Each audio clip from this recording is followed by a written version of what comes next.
Assalamualaikum warahmatullahi wabarakatuh. Halo anak-anak semuanya, apa kabar hari ini? Semoga kalian semua sehat, semangat, dan siap belajar ya. Selamat datang di video pembelajaran IPAS kelas 5. Hari ini kita akan memasuki materi yang sangat seru dan penting banget buat kehidupan kita sehari-hari. Temanya adalah dari sampah ke TPA, perjalanan sampah kita. Tepatnya pada bab 7 aktivitas seru.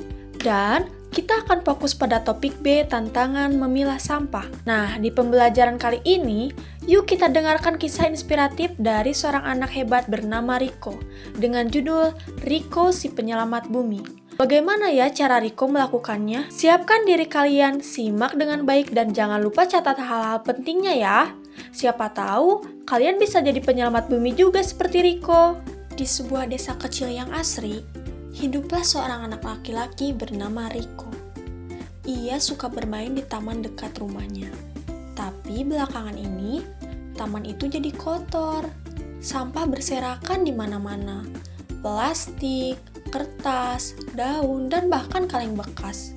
Suatu hari, Rico sedang bermain layang-layang ketika ia menginjak botol plastik dan hampir jatuh. Haduh, kenapa banyak sampah di sini ya? Gumam Rico kesal.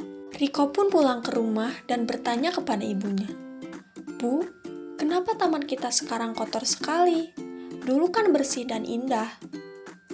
Ibunya tersenyum dan menjawab, karena banyak orang belum tahu cara membuang sampah dengan benar.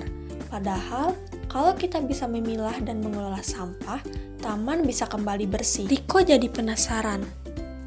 Ibunya mengajaknya membuat 3 tempat sampah berbeda, satu untuk organik, satu untuk anorganik, dan satu lagi untuk tempat sampah berbahaya. Organik itu seperti sisa makanan dan daun kering, bisa diubah jadi kompos. Anorganik seperti botol plastik dan kaleng bisa didaur ulang. Nah, sampah berbahaya seperti baterai bekas harus dibuang di tempat yang khusus, jelas ibunya. Rico pun bersemangat. Esok harinya, ia membawa 3 tempat sampah ke taman. Tak disangka, anak-anak lain ikut membantu. Mereka mulai memungut sampah dan memasukkannya ke tempat yang benar.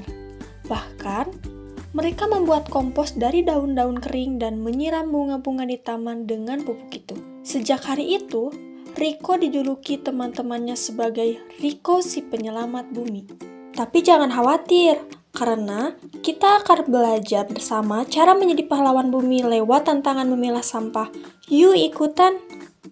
Apa saja sih tantangan dalam pengelolaan sampah?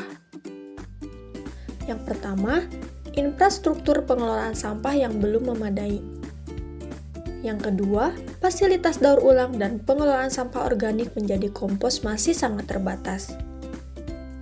Yang ketiga, rendahnya tingkat partisipasi masyarakat dalam program-program pengelolaan sampah seperti bank sampah dan program daur ulang.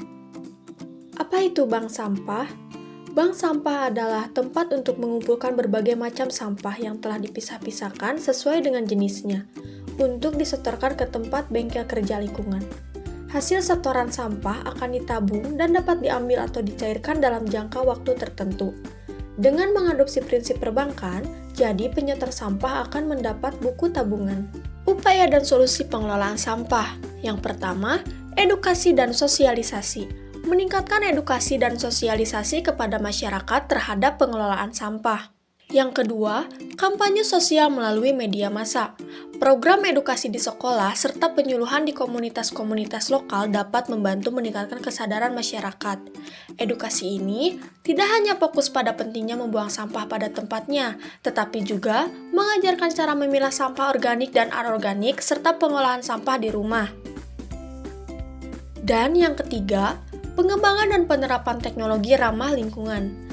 Teknologi seperti mesin pencacah sampah untuk memudahkan proses daur ulang, serta teknologi biokonversi untuk mengubah sampah organik pada biogas atau kompos dapat membantu mengurangi dampak negatif sampah terhadap lingkungan. Sebagai penutup seru, kita akan bikin proyek dengan judul Karya Baru dari Barang Lama. Bayangkan, dari botol bekas bisa jadi robot. Yuk, kita mulai!